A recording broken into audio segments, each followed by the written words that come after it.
Hey there, everybody in the FFBE Global Facebook group, and hello to everybody who sees this video on YouTube as well. Welcome to another Ask an Old Mog video where we take questions from the global Facebook group and try and answer them in a visual way, usually with an emphasis on trying to teach you more about the game, the mechanics, how-to, tips and tricks, things like that are going to help you play the game the way you want to play it. Hopefully, like learning some things along the way of how to do things on your own, so that you can kind of like piece together strategies and ideas for what's going to work and what's not going to work. This week's video is a continuation of the last video that we did, where we had a really long question from Troy, and we're going to take the last part of that question. We're going to flesh out another answer for it. So before we dive into that, let me go ahead and show you what Troy's question was. Here we go. Troy's question was, as an idea for a future video, have you ever done one, especially with Consuris STMR, for players to weigh options for forcing TDH versus true dual wield, what to consider, and then we kind of stopped there. And then we also thought about forcing an element by gear-based amps, mitts from base to shift form, possibly more. That's off the top of my head. How would you value each one? So we're going to take the second half of that, right? So forcing the element, gear-based amps, mitts from base and shift form, buffs and shifts from shift form, and that's what we're going to be focusing on today. So Troy, once again, thank you for your very big question, and I think we're probably gonna be able to squeeze one more out of it. But for now, we're gonna start with this second question. So here's what you should know about buffs. Buffs, once they're applied, they simply last for their listed duration or until they are dispelled when they can be. This is true no matter how that buff gets applied, whether you're talking about that buff coming from an ability that you use or a limit burst that you use, or from a piece of gear that auto casts a buff for you. The same is also going to be true of debuffs. So things that the bosses do to you, where they break your stats, they give you an imperil, they give you a status. Those statuses and all that, everything has a listed duration, and it will just stay on you no matter what form you are in until you deal with it, or until the boss deals with it, or if it just wears out. So it doesn't really matter where that buff comes from. Why that matters is you can kind of cheat the system a little bit, and we can use that to our advantage for units with a true or trance brave shift type. By putting gear and abilities on the form that you don't intend to use, and then shifting to the form that you do intend to use, you can save some slots. Those buffs are going to persist for their duration, and you can load up on the form you do intend to use with good, useful, important gear instead. I've done this a lot. I don't think I've ever done a video on how to do this or why you should do this, but this really comes into effect on strategies where you want to kill the boss on one turn and don't want to waste time buffing. You can load your party up with auto buffs and amplifies and things like that, and then just shift into the form that you want to use and just unload on the boss. Really good for turn one strategies. So let's dive into some examples of how this would work. Good examples of buffs you can do this with are things like stat buffs. So there's lots of equipment that gives you an automatic stat buff, things like auto bravery, auto faith, auto shell, auto protect, wisdom of Hess, and those all will automatically cast buffs on you. And then if you shift to your shift form, or whatever form you want to be in, the buffs will just stay there. And the reason for that is that all of those buffs, auto bravery, shell, faith, protect, wisdom of Hess, all have a duration listed as until you KO. So those buffs will just stay there forever as long as you don't die, which is really, really cool. You have an automatic guaranteed, certain amount of buff in place from these items that you never have to worry about. Dragon's Brush is another example of an auto buff. It will give you a bigger attack buff of 260 or something like that, but it's only going to last 3 turns. We'll take a look at that in just a second. You can also take advantage of this with things like elemental amplifies. So a couple items that do this are the spell daggers, the Rakshasa blade, the Balmung, and the Tempest rod. Spell daggers will do automatic buffs for lightning, ice, and fire, 10%. Rakshasa blade is darkness, 10%. Balmung is light, 10%, and Tempest rod is wind, 10%. These are not the only examples of this. These are just some really good examples that a lot of players probably have access to. So what you do, if let's say you want to use VV, for example, in Dark Visions to cast Fyraga 4 times and just reflect it onto the enemy, but you don't want to waste time amplifying. you can give him the spell daggers, and he's going to get a 10% boost from the spell daggers, and that's better than nothing, right? It's 10% more damage than you would do if you didn't have that. So, you know, it's a thing you could do, or, you know, pick your other element: Rakshasa Blade for dark, Balmung light, etc. Okay. Some other examples of some really nice buffs. So like Zohar Access 4, which is an old Vision World event item. So is Facing the Past. These provide like automatic killer buffs for one unit who's wearing it. But like, you know, you can just put it on a base form and then equip it, and then they'll get the buff. You shift to the other form, and now the other form retains the buff for 5 turns, but they don't have to waste an ability slot on it. So that's pretty cool. And then things like mitigations, they provide racial mitigations, or even just regular mitigations. So like the Fiendish Armor ++, the Demon, that's going to give you mitigation for demons and humans. The Cozy Scarf is demons and stones. And so it's, you know, you've got lots of ways you can kind of put these on like shift forms, and then downshift, and then you'll, you know, be able to retain your buffs. So I'm going to demonstrate all these. Oh, one more. So there's other things you can do, like modifiers and special abilities. So like Tyvis Spirit, you know, if you use Tyvis Spirit and then shift the next turn, you'll keep the buff and you're ready to go. You don't have to use a spell slot on it or ability slot. Magic Boost Plus is the same way. Titus's Garb is a chest slot. You put it on the base form, and then you benefit from it in the shift form. Presidential Livery is just like Tyvis Spirit. Yuna's Necklace has the modifier boost for evocation damage. So lots and lots of things that you can do, you know, to put these in bad forms and then just shift up. So I want to show you all these and what they look like in the game, how you can tell that they exist. We'll go into a fight and show you how the buffs persist once you change forms and things like that. So we're going to go into my units, and we're going to look at Chizuru first. So Chizuru in the base form, right? So she's got Cozy Scarf. It has this ability on it, Holiday Protection. It is active until KO'd, 20% damage mitigation for physical and magical for demons and stones. It's just going to last until she dies. So if you just put this on the base form, shift her, she'll retain that for next time. She also gets auto regen. Let's go back to this. Regen auto, which lasts until she dies. So she's going to keep refilling her HP for free until she dies. And she's going to get 100% in HP, which is nice. But the big two are the regen and the holiday protection. Okay, she's also got Tyvis Spirit, so we're going to demonstrate how you use Tyvis Spirit in the base form, and then shift, and then you're good to go. Okay, Ibarra has the spell daggers. So spell daggers do, like I said, 10% fire, ice, and lightning for magic and LBs and abilities. That's cool. And she's also got the Tempest Rod, right, which does the same thing, just for wind. Cool. And then she's also got Wisdom of Hess. So Wisdom of Hess gives her Protect Auto and Shell Auto, which is until death 30% magic mitigation, and until death physical type mitigation, right? Pretty cool. As well as just defense and spear buffs. Okay. Very good. There's Ibarra. Kaito's got the same thing for Balmung and Rakshasa Blade, so he's got the light amplify 10% until KO'd, not dispellable, which is very nice. And then he's also got the Rakshasa Blade, again, not dispellable. Very good. He's wearing our our Fiendish armor, so he gets the 25% demon human mitigation until he dies.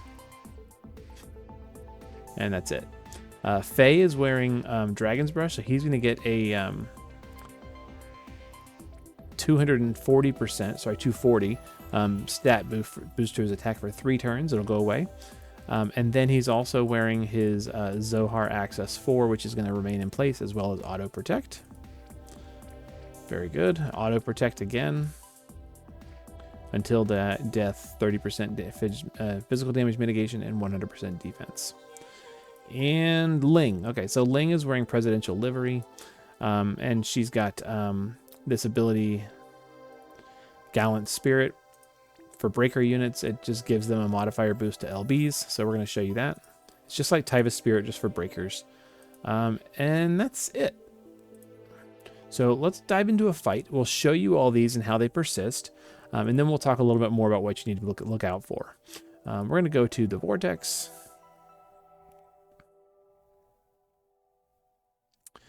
And the Tower of Wind to train.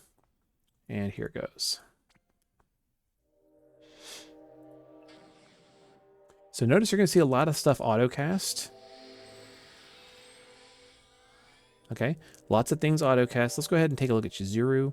Right, Chizuru has, you know, reduced damage from all these from all these things. She's got all these buffs, and then she's gradually recovering her HP. Okay, same thing with Ibarra. Right, so Ibarra has reduced damage, boosted stats. She's got all this boosted damage that she does. Fire, ice, lightning, fire, ice, lightning. She should have wind as well. Yep, there's wind. And then she's got her auto buffs, boosted LB damage. Pretty cool. Kaito, you know, he's got reduced damage because he's in his wrong form. My bad. So we'll have to check that on the next form. The next turn, he should get a lot more buffs. Okay, we'll take a look at that in just a moment. Faye, right? He's got he had the Zohar axis as well as the auto defense. So he's got the killer buff here, boost damage against machines, and then boost attack from the Dragon's Brush. The auto protect is there for those two, and then Ling has the she has nothing. She gets no automatic buffs, but she's going to use an ability. So what we're going to do, we're going to go ahead and use Ling, and we're going to use Gallant Spirit. There we go. Notice now she has boosted LB. We're going to take a look at that next turn.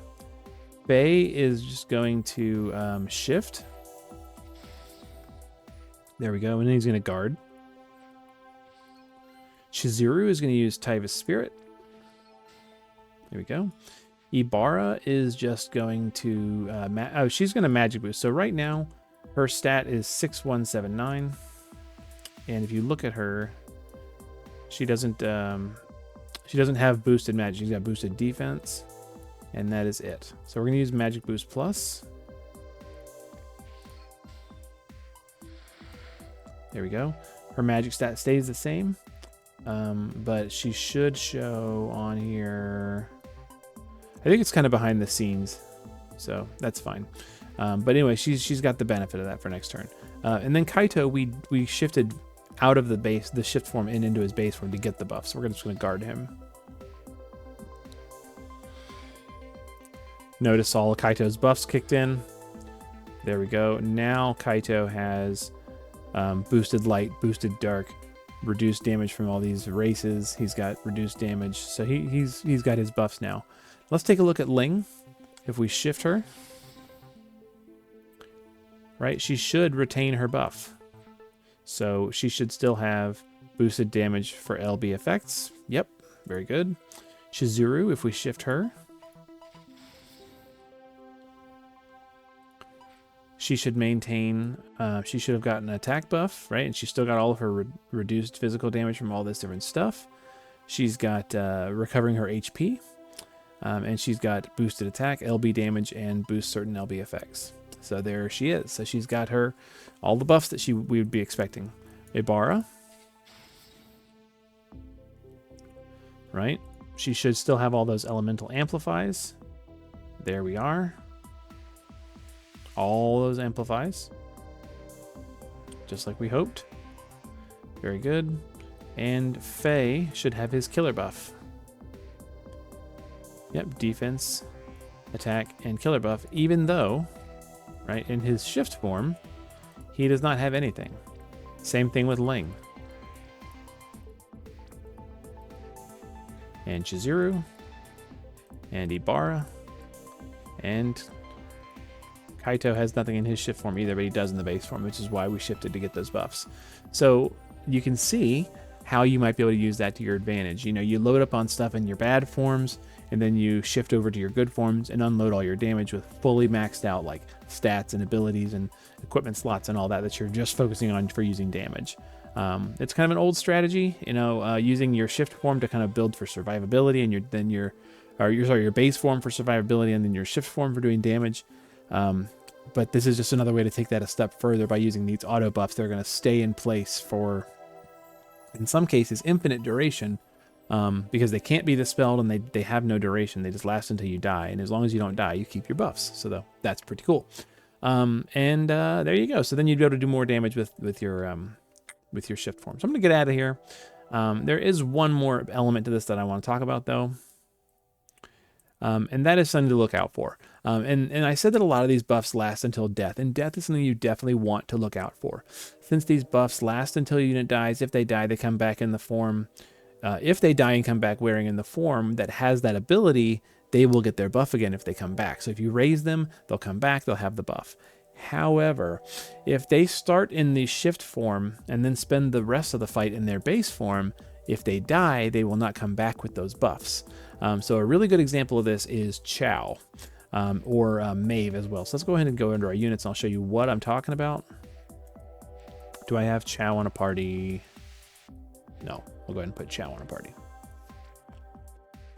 Right, so Chow's base form is where most of the time you spend the fight, because it is magic tank form, and that is what you're bringing Chow for. You're not bringing Chow to be a magic damage dealer most of the time.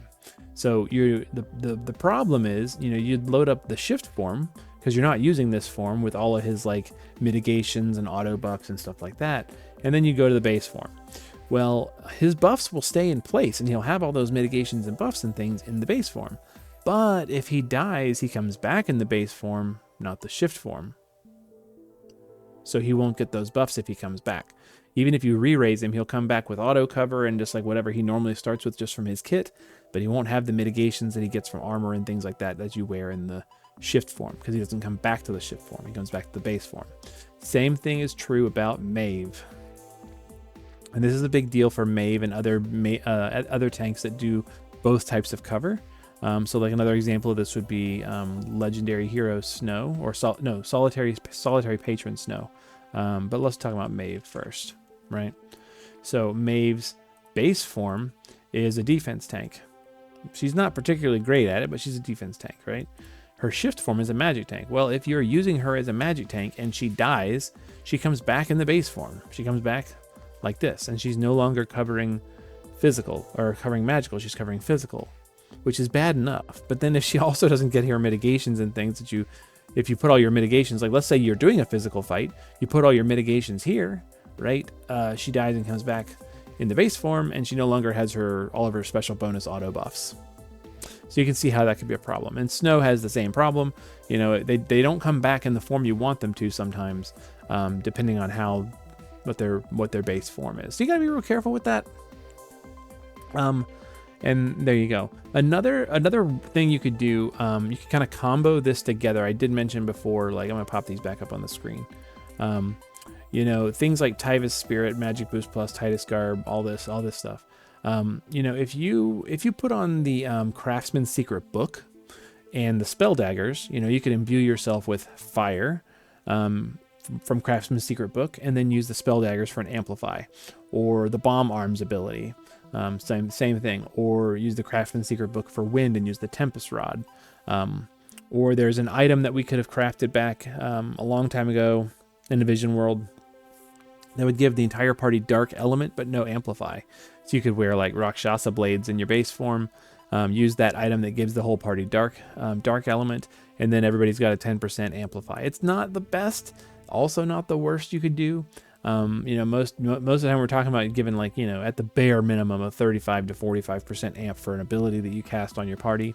So 10% is pretty small, but it's better than nothing, especially if you're doing a turn 1 KO with no buffs, right? If you're just buffing from gear, elemental amplifies do exist from these items.